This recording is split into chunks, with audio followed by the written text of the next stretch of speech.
Hello everyone and welcome to the Aujourd'hui Psychology podcast, the podcast where travel meets psychology. My name is Pamela and you guessed it, I'm a psychologist with a passion for travel. In Aujourd'hui Psychology, we meet travelers and psychologists who share their adventure stories through concepts of psychology.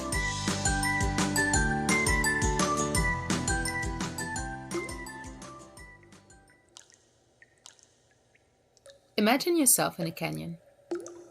A deep valley, surrounded by lush green nature, steep cliffs, water.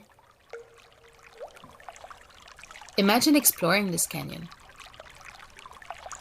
walking and hopping from rocks to rocks, swimming in the cool water, abseiling down a cliff,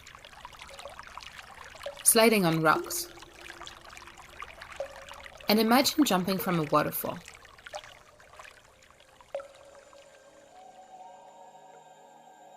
What do you see? What do you smell? What do you hear? How do you feel?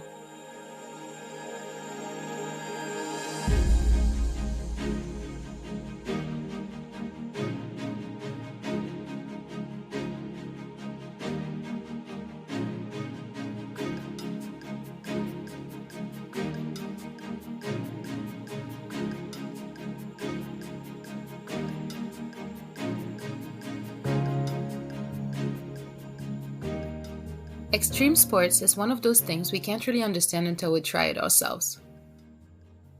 In fact, even extreme sports enthusiasts have a hard time putting their own experience into words. From the outside, practicing extreme sports is oftentimes associated with recklessness. But this could not be any further from the truth. Yes, many extreme sports are riddled with danger. And while it is true that most adventure sport enthusiasts seek the adrenaline rush that comes with flirting with danger, for a lot of them, it goes far beyond the thrill. In fact, practicing these sports has been linked to many great advantages. For example, enthusiasts have great planning skills. Contrary to popular beliefs, they do not blindly jump into the activity. Many sports require learning, observing, analyzing, planning, training, and practicing. It takes time, patience, and dedication. Additionally, not only do they have knowledge about their practice and the environment, but extreme sports enthusiasts also learn a great deal about themselves. People who practice adventure sports learn about their abilities and their limits. They are open to new experiences and open to learning new things. They also have an easier time regulating their emotions in both their sport and their everyday life. Practicing sports is also about being able to deal with uncertainty. And actually, that is what a lot of enthusiasts seek in the practice. People who practice adventure sports don't often like predictability. They don't like to be told what to do. Instead, they like to explore new things and new ways of doing things. This promotes ingenuity, creativity, and problem-solving skills. Practicing extreme sports creates a whole new world. It involves every sense, slows time down, creates harmony, and transcends the person's way of being. It makes people feel alive and gives them meaning. And when it comes to taking risk, well, it seems like living a life full of adventures is really worth it. In today's episode, I meet Adrien. Adrien is originally from France and traveled the world to do his passion, canyoning. Now settled in New Zealand, him and his business partners creating Canyoning Aotearoa. Together, we talk about adventure, nature, challenges, stress management, and the flow state that comes with canyoning. I hope that you will enjoy this episode and that it inspires you to step out of your comfort zone once in a while. So, are you guys ready? Let's hit the road.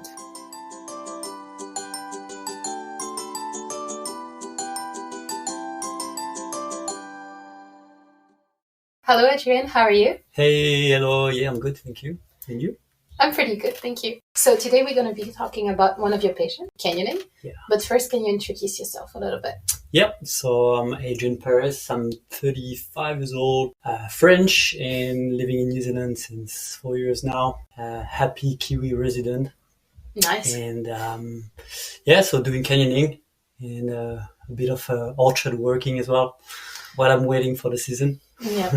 So that's the less fun part of it. Yeah, the money part. Yeah, the money part. Yeah. Fair enough. And so you said you've been here for 4 years, right? Yeah, pretty much. Yeah, like on and off. I arrived in New Zealand 4 years ago on a working holiday visa. Yeah. Working for Tasman Canyons, and I kind of fell in love with the place and mainly with a woman, Yes. which helped me to come back. I went back to Europe for 6 months and then came back another season, 6 months again in New Zealand, then 6 months again in Europe. And then after that, I stayed the last 2 years, mainly also because of COVID. Yeah. Changed a bit the thing, but yeah. Well, at least for you, it was a happy thing happening. Yeah, then. kind of. Yeah. Yeah. It's always good to go back to your roots a bit. So No, I understand. I feel the same way. Yeah. So I understand. And so, how important is traveling in your life? Well, so traveling has been quite a big part of my life since the last 10, 12 years. Yeah. I started traveling, I was I think I was 20, and I went to Africa for a month and a half.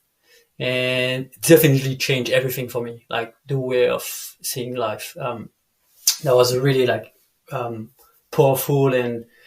And then, when you never been outside of France and then you discover something else, you just okay, yeah, the world is there. Yeah. It's so good. So after this travel in Africa, that was just sweet. I want to do more. How I'm going to do this? So basically, you start to do some small jobs, saving some money, and then bang, go for it. So since I started this journey, I've been traveling, quite a few different places around the world. And the good thing is after that, I mixed it with canyoning. So that was not really traveling for traveling. I never been a backpacker, actually. Okay. I always pretty much travel for work and then living as a local. Yeah. Yeah. And that's how I've been traveling actually in the last 10 years. Yeah. So we've been talking about canyoning a tiny bit, but can you explain what it is? Yes. So canyoning is basically going down a canyon or a river. So it can be steep side or open. And it can be dry or water. So if it's dry, obviously you're just going to walk down and upsail with ropes. But if there is water, then when you arrive on the top of the waterfall, sometimes you can jump, sometimes you can slide or just climb down or zip line or upsail. It's fun. Yeah. And you have to go up first, obviously. You have to walk up. Yeah. If you want to go down. Yeah, it's part of the thing. Tell me if I'm wrong, but it was born in France, wasn't it? So canyoning has been more developed around Europe and France and Spain around 1950. In Sierra de Guara in Spain, it's quite a pretty amazing place to do canyoning actually. And there is a few French names always coming back Martel and Jamais. But I guess the first canyoneer were actually the fishermen, everywhere in the world, those guys were actually the first one to get into really remote and hidden gorge. So let's say that they were the first one, and we definitely have no idea when those people were started to explore those places. But then after, at the end of the 19th century, cavers were also more into exploring more stuff than only caving, and then because the techniques are pretty similar, it was easy for them to get into those canyons and I guess get more sun. And how did you come across it yourself? So I was 19, 20, something like this, and I had to do an internship for a graphic design job. Yeah. And instead of going in a city and doing for marketing things, I was I want to do something different. And then I remember that I had a cousin who actually was a canyoning instructor, climbing instructor, and also caving. Okay. Yeah, so I just called him and I said, like, man, can I come? And do you need, I don't know, like a website or graphic design? He was like, yeah, sweet. Yeah, come over. So that's where I did my internship in the Pyrenees in Ariège. Mm-hmm. And I spent like 3 months over there. And yeah, it changed my life forever because, like starting to doing like graphic design and at the same time going canyoning or climbing or caving, even hiking, discover like the mountain. That was really like a game changer because I'm from Dijon and, city. I was into basketball for a long time. So yeah, like the mountains and outdoor sport wasn't really like into my DNA. Then it changed everything. And then I was like, okay, sweet. Like I want to do more all of this. And so were you able to practice like quite often as a hobby then? Yeah, so that's how it started actually. I went to see my cousin. I started to do as a hobby a bit, and then I moved to the Alps. And in the Alps, I started to climb more, to do a bit more hiking, and then to do more canyoning. So I took some training course with an international canyoning organization, and basically a few different levels. But you start as to become autonomous. And that's what I did. And brought some second-hand gear, and then take some friend and say, hey, let's go canyoning. And then, at some point I was just like, okay, that's really cool. That's fun. Why not become like a professional and do the job? It could be good. And what happened? And so is it the only extreme sport that you do, or do you do other extreme sport? I like, I started to get into surfing a bit more. Okay. I spent a year in Bali, so that's where I learned. And then after I came to New Zealand, there was, here around, it's a bit hard to surf, but during winter, we can have some good condition in Ruby Bay. So I've been surfing a bit more lately, and I hope doing way more than this. And sometimes, we go caving, we go, hiking. Yeah. Can be a bit extreme sometimes when you go on some hard routes. And a bit of climbing as well. Last weekend, went back into it. Mm-hmm. So that was good. And I would say one of the sport I'd like to do a bit more later, not yet, but maybe like kite surfing or something a bit more pursuey, like, a bit more adrenaline. Yeah, there is. Fun. Even skydiving, that would be fun. Yeah. And there is a lot of people that do kite surfing in Maraha. Yeah. Like it's quite famous for kite surfing here around Marao or even Nelson. Yeah. But it's not easy for beginner. Marao, maybe it's good for beginner, but around Nelson, you have to get some knowledge first. Yeah, true. Have you ever tried wakeboard? I did one. Wasn't great. No, it wasn't great. No. I only one. Yeah, okay. I tried it and I'm really bad, but I like it. Yeah. Wow, I mean, like every sport in the water, when you push yourself, when you, overcome a bit of fear, it's always good anyway. Yeah, that's true. That's true. And what is it about canyoning that really attracted you? Well, I guess the main thing is actually to be outside. Okay. I didn't, like, since I'm kids, I was kind of thinking like, no, I would never work in an office. I'm not like comfortable in this kind of environment. So, like being outside, and then after that, you discover more, because the main things now I can say is I'm able to be really myself. Mm-hmm. There is the world around you doesn't exist. You're just living the present. Yeah. So whatever bad feelings, whatever trouble you get or struggle, whatever, everything disappear, and you just focus on the thing. Yeah. And that's the most powerful things. But you can find that also like in any, like going hiking, going stuff. But that's what the canyoning brings to me. Yeah, I feel like it puts you in a flow state in a bit. Yeah. It's a bit tripping sometimes. Yeah, true. Yeah. And so, what are the challenges that you meet when you do canyoning, or that you've met when you first started? So there's a bit of a few different things. So the first is the environment. The environment can be pretty powerful. Like some canyons can be super easy, like open and sunny, like Torrent River. You really didn't about Tasman, but some of the canyon can be a bit more like steep side, deep, and then like a shadow everywhere. Like you don't really see the sun, and this can be really intense, like for the mind, because obviously it's dark. I mean, there's still light. It's dark, and then there's the noise of water. And then when the canyon is steep-sided, it's more like a resonance, as I say. Echoes. Echoes. Yeah, and then like that can be really intense when you start. After that, you obviously like put it aside, and then it's all about the rope skills, and then analyzing the feature. So. It's not always easy to just say, we can jump or we can slide. Now you have to find like the line. And then if you want to jump or slide, someone has to get down, check the pool, and then, say, okay, all good, or not, no way. Yeah. And sometimes to approach the top of the waterfall, you obviously have to set up some ropes. Mm-hmm. And then, that's going to be a bit tricky as well. So, what's the question? Maybe I'm talking. No, it's okay. No, it was what about the challenges? So. Yeah. So it's all of this basically.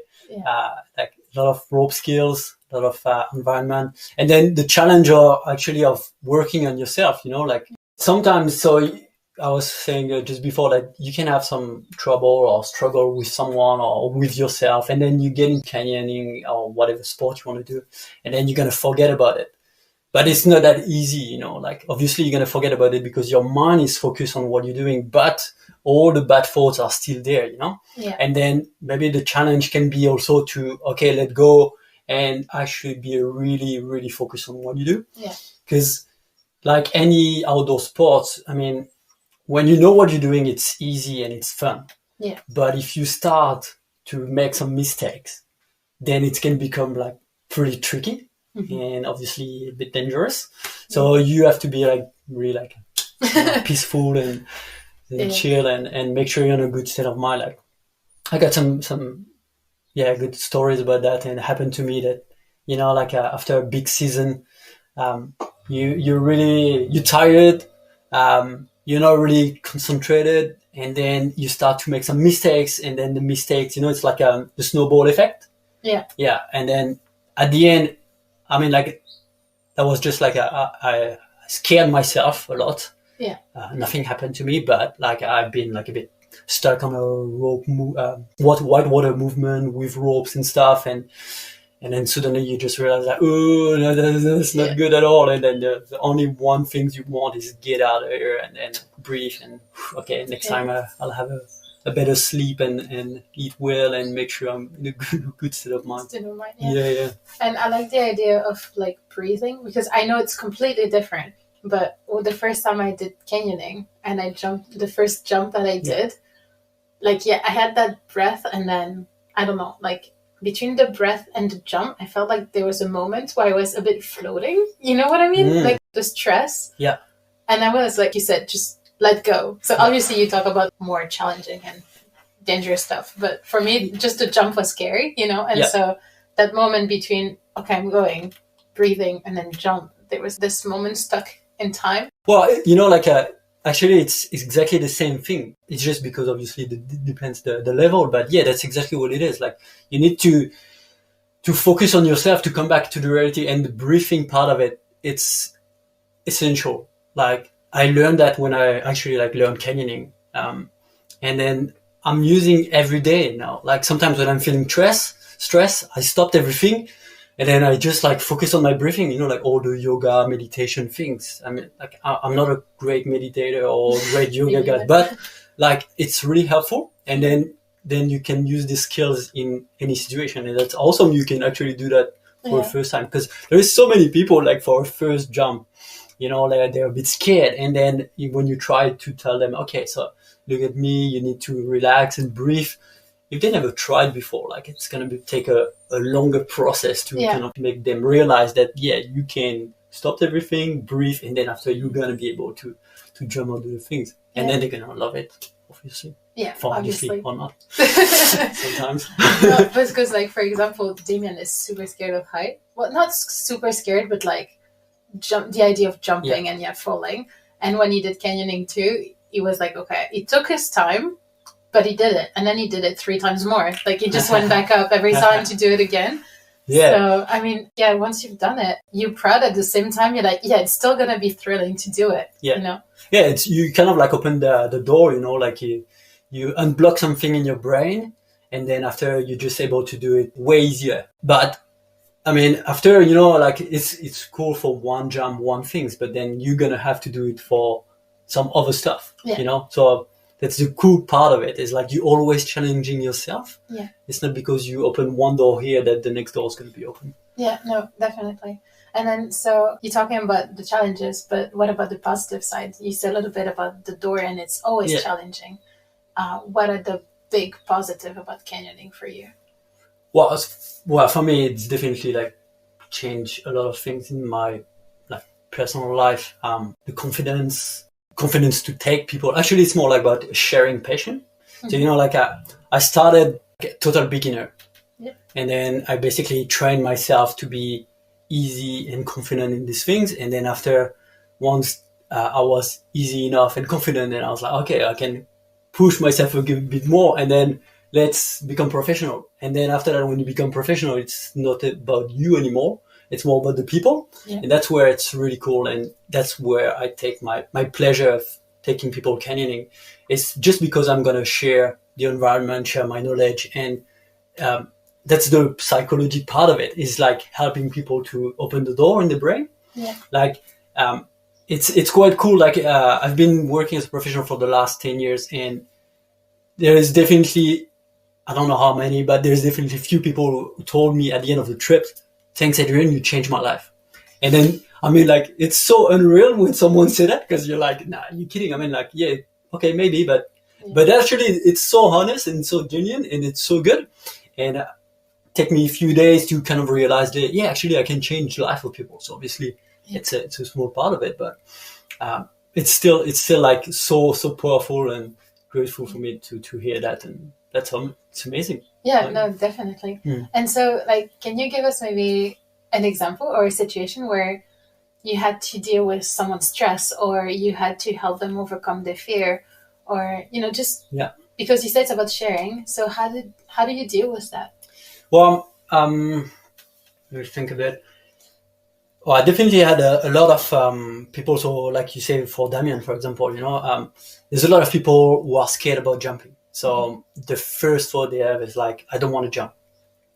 Yeah, cool. There's no problem with that. If you don't want to jump, you don't jump. I mean, like, I'm not going to push you.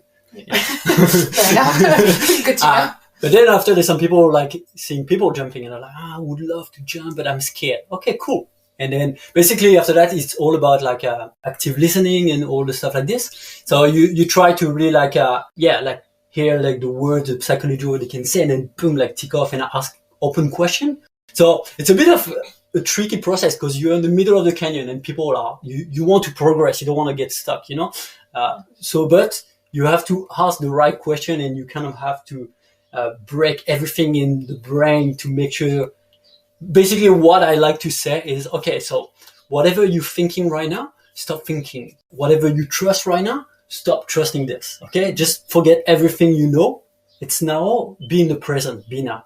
And then basically the main thing is, when we jump, we like to say, okay, there is 4 different steps. So the main step is commit to your jump. So it means you're going to decide, yes, I do it, or no, I don't do it. Yeah. But there is no halfway, you know, you can't. Yeah. Like, that's the tricky part. So then you decide, okay, you want to do it? Sweet. And then after, basically, so you push with one foot to kind of like, you know, jump as far as you can. Obviously, when you have to do that, because sometimes jumps can be a bit different, but it's mainly like this. And then when you're in the air, you fly, you know, keep your arms open like that, you keep your balance. And then when you land, you got to close everything, like feet together, bend a bit your knees, and then bam. And then you tell the clients, the person, to just focus on that. Just focus on this 4 different steps. All the rest, be scared? Yeah, it's okay. You can be scared. It's totally legit. I mean, like, you could jump in the water, like, it's scary, man. And basically you break things like this, and then at 99% people are going to jump. Obviously, after, as a professional, you have to really be aware of it, because I had funny things where actually someone was scared, and then she said, "Yeah, I'm jumping," and then she started, and then when she pushed to jump, I don't know what happened, but like the things, like in her brain, some things like turn off, and then she kind of like fall instead of jumping. Oh yeah. Yeah. So, and it happened once in my life. And then, well, obviously you're ready, you kind of help and push a bit to make sure she's gonna land on the right spot. And that was all good. Like after that, it was okay. But you can definitely open doors and stuff, and that's amazing. But you have to always be like 100% focused, because there is always the 0.1% that you don't know. You don't know how the person gonna react really and how gonna do it. But this is super rare. So definitely. Yeah. You know what my fear is when I jump? It's funny because it's not the jump itself. It's so you said you push with one foot, right? It's to put my foot off already. It's just to step off instead of pushing off. Like to just miscalculate where I'm gonna put my last step, and that's always what I. That's my fear. Did you do that? No. Sweet. So that's what I'm like. Okay, just focus on your foot. Like put it where. And that's funny because when last time I did it, he literally put his foot where I was supposed to put mine, and he was like, just put it next to mine. And so for me, that was easy because I had a visual. Yeah. I feel like when you're an instructor, you have to be very good at reading people's stress and their way of stressing. Yeah. Like, for example, me, I get super giddy and I laugh and I'm just like super excited and I can't focus. But for example, my partner, Damien, he just shuts down and he's like, in himself. But once we were doing something together and the behavior of the instructor was completely different with him and with me in order to adapt. And I don't know if that's something that you experience as well. Yeah. It's crazy how you can switch. Yeah. But that's the fun part. I mean, like for the job is kind of like reading people. And this start in the morning, when you shake hand, I know already who's comfortable, who's stressed, who's easy, who is not. I can read it straight away. And like you say, this sign, like someone who's going to laugh too much, it's stress. Someone who's going to say nothing, it's stress. Someone, I don't know, who's going to be like, a bit like stomach cramp. Yeah, it's stress. And then after the main things, when you don't know, what do? You just ask questions. And then you let people talk, open question, like sharing a bit more. And then they're gonna say some stuff that you're like, sweet, yeah. Tell me more about that. Yeah, that's the psychology part of it. It's really fun. Yeah, you have to always be focused in a way. Yeah, it's become a bit like a automatic. Yeah, exactly. Yeah. Because at the same time, you have to be fun. You know what I mean? Like you have to be the fun person and the reassuring person and the management person. Like you have to be a bit of everything in a way. Yeah, I mean, it's mainly you have to be you. Like. Obviously, when we work, you kind of put a mask on, like that's how humans being work. If you do something different, you put a mask, and that's what you do. But when you do something you like, it's easy to put the mask on because it's pretty much your face, it's who you are. So you just, sweet. And then, I mean, if you're not good at what you do, obviously you're going to do something different. Yeah, true. Earlier, you also said something about, for you, it's also about sharing. When did that click in you? When did it become from doing canyoning to wanting to share canyoning? Well, so the canyon is, it's not individual sport. You always go canyoning with someone. Mm-hmm. So even when you go recreationally, you share already with your friend. Like you take some friends, some beginner friends, and then, you have this part where you are the person in charge a bit. So, it's a bit like, sweet. I'm the guy. You're the guy. Yeah. And then actually after it's just like, well, if I can do that on a weekend with friends, surely I can do that every day with random people and it's still going to be fun. Yeah. And that's how it just became like fun to share because that was just like, sweet. I'm easy. I don't have to, create something that I'm not. I'm just who I am, and it's flow and it's fun and easy as. And I feel like there is something special about canyoning as well, in a way that there is no random person that can just go canyoning.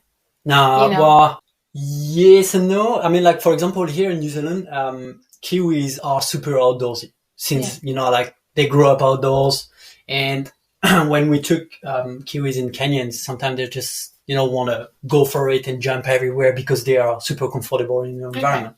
So yeah, I mean, for some people it's a bit easier, but obviously it doesn't mean they know how to canyon because maybe there's a rock, maybe there's stuff, maybe you need some ropes, and then they're not gonna have the skills to do it. So yeah, it's true. Like canyoning is a bit of I would say it's a bit of like a natural selection.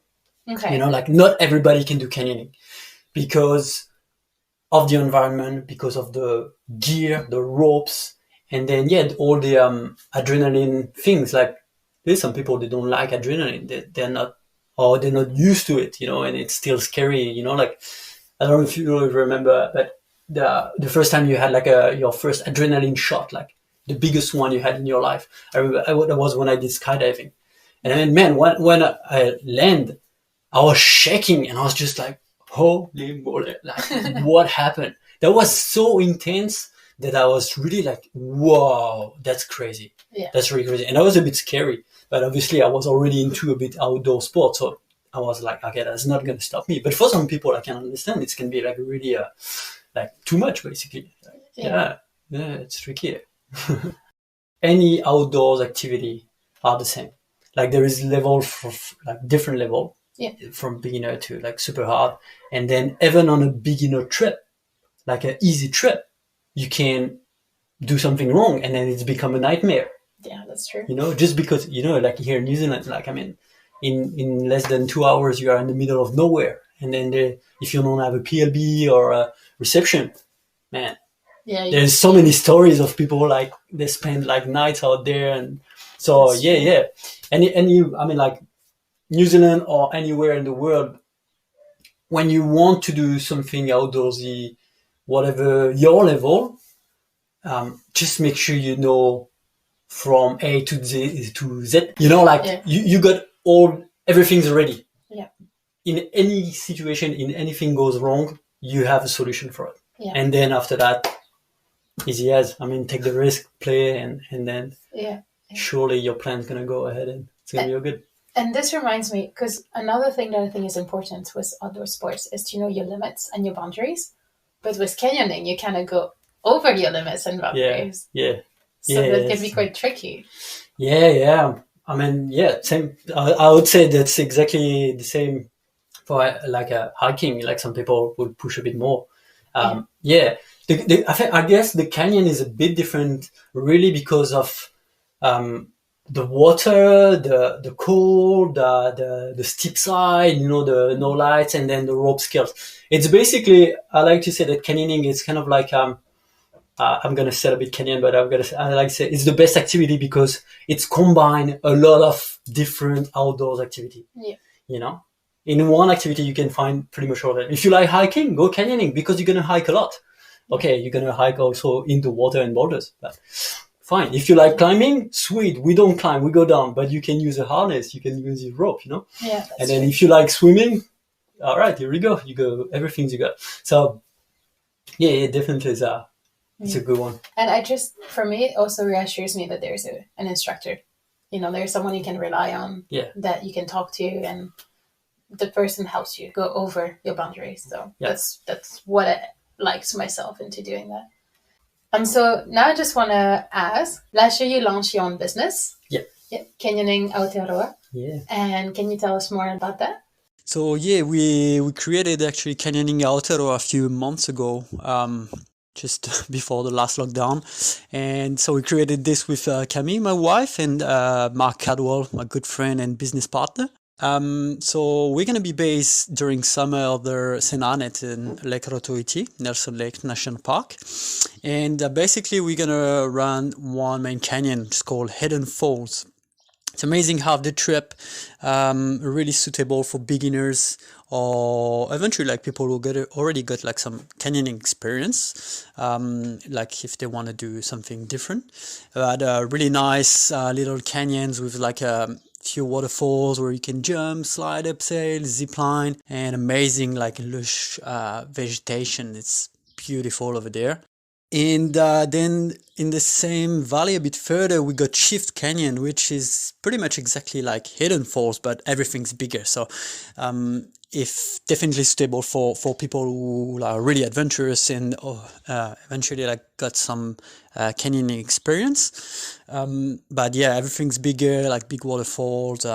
There we got this amazing that we call the Twin Queen. It's like two waterfalls, and like from top to bottom, it's pretty much like 50-60 meter. It's a pretty cool place. And the last canyon we can offer is Dry Chasm. So we renamed it because the real name of the canyon is actually Blue Creek. But Dry Chasm, it's like basically a dry canyon, and it's really cool for people who don't really like water but want to practice like abseiling. So it's amazing place, like steep side canyon, really beautiful, super calm environment.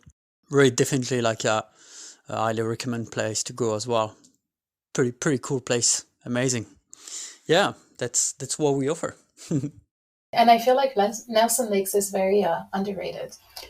Yeah, that's why I decided to do it there. Yeah. It's also because I'm pretty sure in the next few years it can become a place that people is going to go more. The first time I went to Nelson Lakes, you can visualize the photo of the GT. Yeah, everybody knows this picture. Yeah. I arrived there and I saw that and I was like, wow, this place is so cool. And it reminds me a bit like the Alps, Okay. like I've been living around Annecy and like between Chamonix and all stuff. I'm really familiar with this environment. And then when I discovered like those canyons there, I was just like, sweet, that's amazing. That's the one. So it's been a bit of a process to get the concession with Doc and yeah, and it's still a bit of a process, but yeah, we're getting there. We're almost ready to start pretty soon. So that's gonna be amazing. Slowly, I'm excited. Surely. Yeah, exactly. Yeah, I mean, like I told you, I'm doing what I like. I have no pressure anymore.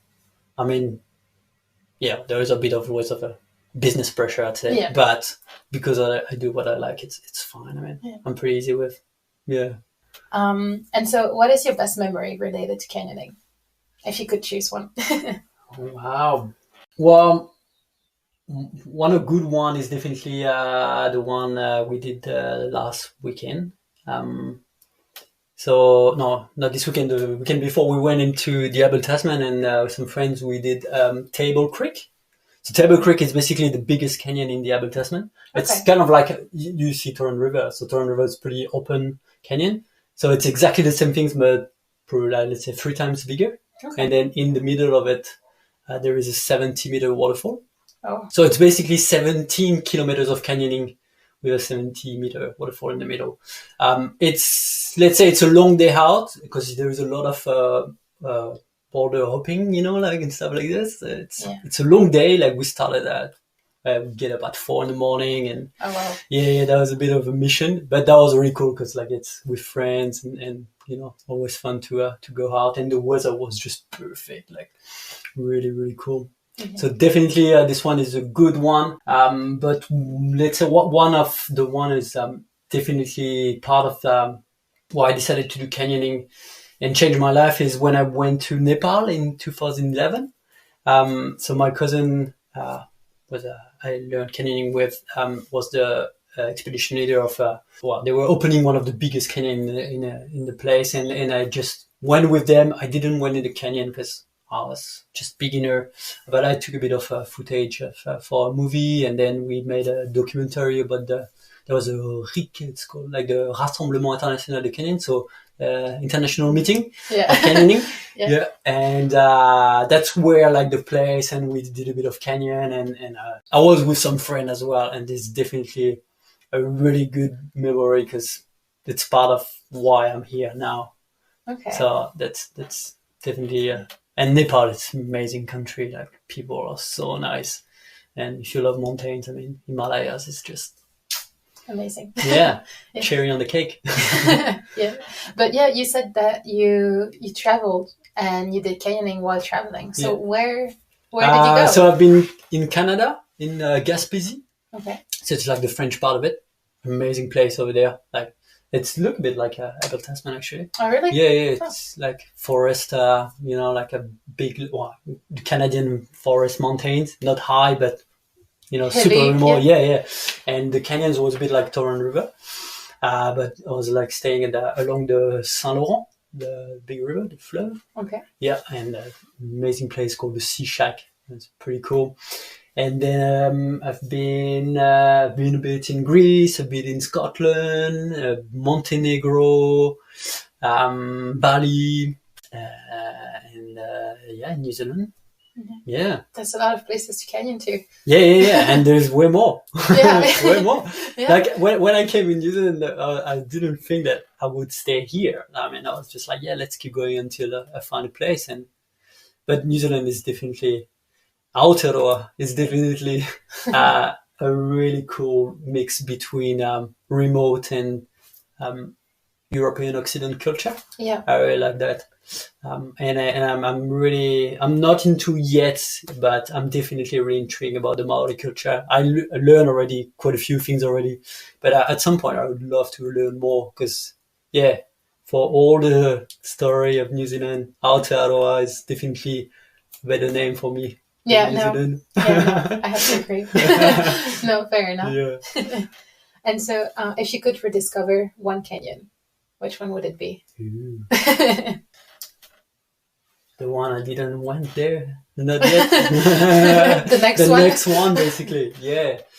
There is definitely some big classic in Europe. So I'm gonna go for a classic, and I'm gonna go for Lodrino, which is really like any Canadians know, but it's in Switzerland, in the Ticino. Okay. And yeah, it's definitely one of the most fun and beautiful canyon you can do. It's steep side, big deep pool, big upsail, big slide, a lot of water. Like, yeah, that's the one. And actually, I'm gonna go back for sure because we plan to go back in France with Camille. Hopefully, finger crossed, next summer for Europe. Yeah. And hopefully. we'll definitely go in Switzerland to do some other classic one because Lodrino is one canyon, but there is so many. They are really, really fun. So, yeah, listeners, if you guys want also to do some really fun canyons, Switzerland, Ticino is the place to go. Yeah, definitely. Is it beginner friendly? Yeah. There is a lot of canyons. Like you can do Cristiano. It's kind of like Torrent River, Okay. Yeah. Any place where there is canyoning, you will find probably a company, and then they obviously have something for beginner. Because that's the things like why canyoning is alive, like commercially talking. It's because we want to promote the sport. So you can only promote the sport if you offer things for beginner. Yeah. Otherwise, if you have only the already canyoneer, like people who are doing canyoning on their own, they're not going to pay a guide to do canyoning. They're just going to go for it. That's true. Yeah. So anywhere in the world, pretty much there's a canyoning company. Yeah, that's pretty cool. Good to know. Yeah. And so adventure and challenges, they make us grow. And for you, how did canyoning change you or change your life? Well, it changed my life. Like in a lot of different ways. Like I said, it's helped me to be more confident, helped me to also relax, to focus, because I'm not someone who's pretty actually like, I kind of had a hard time to focus sometimes, maybe there. But no, when I'm in the environment, you just like, I feel like I'm on my element, and then I can just, be myself. And it helped so much, like socially, you have to interact with people, you have to create connection with people. And obviously, after you took someone canyoning, you're gonna probably maybe end up having a beer with them, and then you carry on, and then so you see a lot of people around the world, a lot of different nationalities, which is pretty fun for that. That's how I learned English. I wasn't really good at school, and then when I started to do canyoning, my cousin said, "Okay, well, you want to do canyoning around the world, but man, you're gonna have to talk English." And then my English was like bad. Bad, pretty bad. But then I was like, yeah, sweet, I'm going to do it. So I just push myself and start to learn a bit more and more. And then I definitely learned way more when I went in Bali. And then in Bali, that was really funny because in Bali, you can find Australian, Americans, Indonesians, and there's all these different accents. Oh, yeah. And then when I arrived in New Zealand, I thought that my English was good. And then I just suddenly like, oh, sorry, I don't understand a word, guys. Like, yeah, you're gonna have to speak a bit like slowly. Yeah, definitely. But nowadays, I mean, like, I know my English is not perfect, and I know I'm still making mistakes. Sorry for that. Like, but I mean, I know that people can understand me, and then obviously, the confidence is if I don't understand, I'm gonna be super easy to say, "Oh, sorry, I don't understand," or if I'm tired, I'm just going to switch off and then I'm just going to be, okay, sweet as I'm done. You know, like I have the confidence to also say to people, hey, now I'm done. Like, let me go sleep. Yeah. I'm not going to talk anymore. Yeah. And that's interesting what you say, because I feel the same way. Like, the fact that you don't know the language, sometimes it makes you better at understanding people because you ask more questions. And that's one thing when I was working in the Bahamas as a psychologist. Well, it was good, actually. Like, at first, that's not your native language. And I was like, yeah, but I'm going to ask more questions. Because even, for example, slangs, even if you are a native English speaker and you go to another English-speaking country, sometimes there are slangs that you don't understand. So what's the difference? You can still not understand things, and you still have to ask. So yeah, exactly. Yeah. And the way of, like, people are talking, it's often because you learn so many different, like, slang word, and then, like you say, sometimes you're going to use them in another different environment, and then it's not going to work. It's exactly as you say, like, it helps so much to know better the person, and then in the same time know better you, because you always learning more, you know, like small things, and you're just like, that's sweet, and then suddenly you start to say sweet as everything. Crack up. Well, and if people want to find you on social media, where could they find you? Yeah, so definitely canyoningaotearoa.com or Canyoning Aotearoa Instagram. We also have, like, with Camille, an Instagram called Adrien Venture. That's where we post more a bit like our private trip and hiking and stuff like this. Yeah, that's the two main one. Definitely. Thanks for that. Okay, I'll put them in the description. Cheers, and then thanks. Slowly we're coming to the last question, and I'm sure you know it. You said you listened to the podcast. Yeah, no, I didn't think about it. You didn't think about it. Oh, no. So the question, what makes you special? Actually, I thought about it. I actually asked people about it. Like, what do you think makes me special? And so people say that I'm actually quite good to put some ideas in the head of people. You know, like, so basically, if you think you can't do that, just come talk to me, and I'm gonna change that, and I'm gonna help you to change your mind. I'd say that I'm pretty. I'm a pretty chill person, so I'd say that what makes me amazing is I'm pretty chill and and relaxed, and happy as, like, obviously we all have a hard time in our life, mainly with those time right now with COVID and stuff, but it's super important to stay positive and relax, and I'm super lucky as well to have a counselor wife that help a lot for that. So thanks, Camille. Alrighty, well, thank you so much. I had lots of fun talking about canyoning. So cheers, I can't wait to take you in there with Damien. It'll be fun. Bangarang.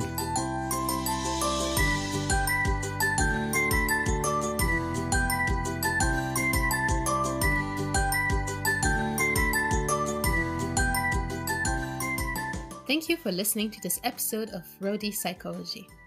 I hope you enjoyed it. If you liked the episode, please give me little stars on your favorite listening platform and subscribe to be the first to listen to the next ones. You can also follow me on Instagram @Roadie Psychology and invite your friends to join us on this journey through psychology. If you have any comments, questions, or if you feel like participating in the podcast, feel free to send me a little message. See you soon for another journey.